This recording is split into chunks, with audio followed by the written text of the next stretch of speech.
It's camera action. Alright, I did my presentation on buffer overflow. A buffer overflow or a buffer overrun occurs when more data is put into a fixed length buffer than the buffer was allotted for. Adjacent memory space becomes overwritten and corrupted, meaning there's more errors that will occur. Results in system crashes, but also the opportunity for an attacker to run arbitrary code, which is code that they'll use to hack your system. It is a common mistake in application development today to not allocate large enough buffers or check for overflow problems. Stack works according to the LIFO model, last in, first out. How does a stack operate? There are two CPU registers that are of vital importance for the functioning of a stack. These hold information that is necessary when calling data residing in the memory. Their names are ESP and EBP. The ESP, or stack pointer, holds the top stack address, while the EBP is modifiable and can be modified either directly or indirectly. Each time a new procedure is called, the old value of EBP is first to be pushed onto the stack, and the new value of ESP is moved to the EBP. And down here is just a general how the last in, first out happens. What does it accomplish? Buffer overflow occurs anytime the program writes more information in the buffer than the space that is allocated to it. This allows an attacker to override data that controls the PC or the program execution path and hijack the control of the program to execute the attacker's code instead of the process code. It's used to hack into the underlying server to gain control of the portion of the website that normally cannot occur, or launch programs that you don't want running through the stack. This is just a basic overflow example. So we have an integer main, and we have an integer buffer, which is allotted 10. If we set the new buffer to 20, it's obviously more than what the buffer was allocated. It could result in unexpected behavior. This is a bigger one. A buffer is 16 characters. If we have a character dot string, which is I'm greater than 16 bytes, it's actually 27, which is greater than the 16 that was allocated to begin with. It's very basic, but it can still cause unexpected behaviors on a system if it's ever ran. This corrupts the process stack that because more data is saved than is allocated. Ways to prevent buffer overflow is to write secure code when it's being developed. Do not allow users to stay past the buffer in the first place, and create a large enough buffer when developed. Use secure compiler tools. Many products offer warnings when buffer overflows occur. One example is Stack Shield, which copies return addresses of a function to a safe place, therefore not allowing an overflow.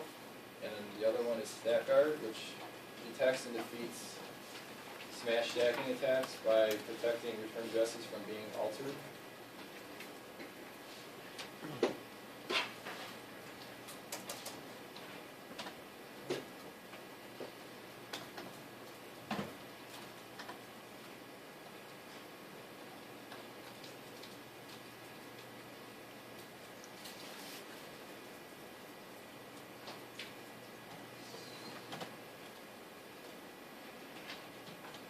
Would you have a buffer overflow?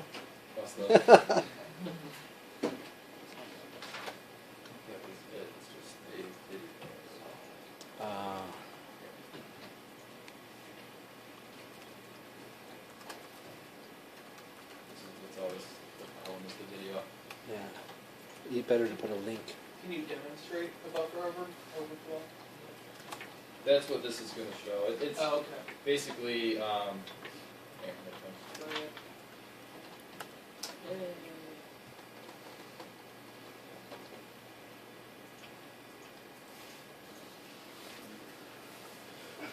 And we forgot sound. Do we need sound? it's just very, very basic.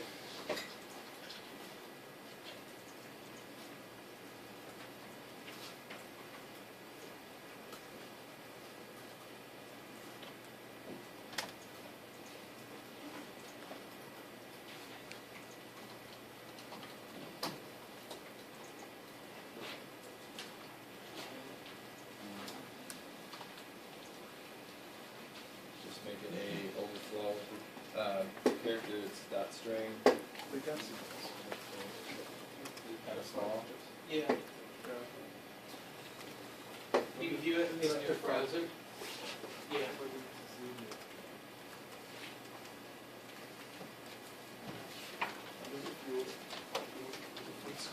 I did full screen and did you do any? It just, I think if you hit Control K, you can get the link, and then you just look at it straight in YouTube or wherever you got it from.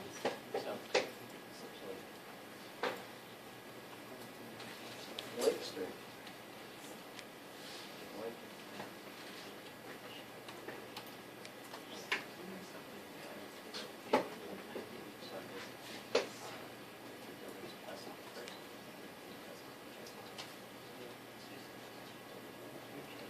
I'll open up that slide first and then do it.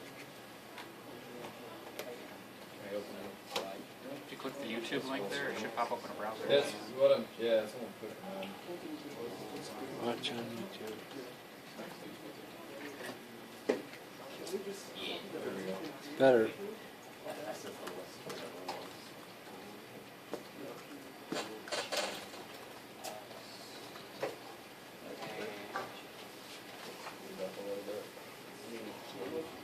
It's very basic. Sooner or later.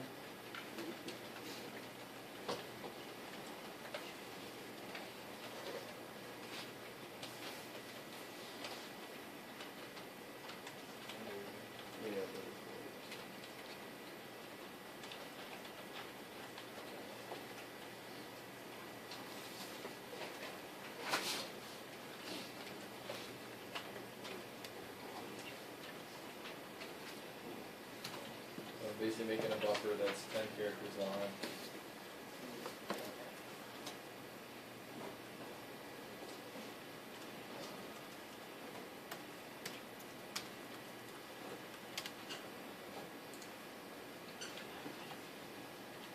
So buffer 1 is the 10 characters and buffer 2 is 32.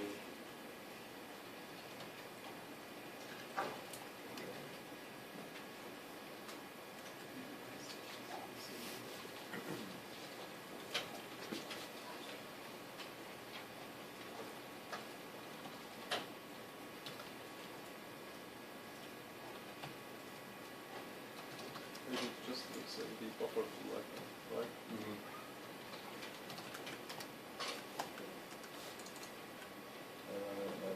I don't know why that version was in another language, but it was a weird program that I used to do this. That's it. That's it. Any questions? Well, I have questions. Sure. Well, is the buffer came from the magnetic disc? It's like more of a process you put on. Yeah, it isn't just like a little man computer. Right.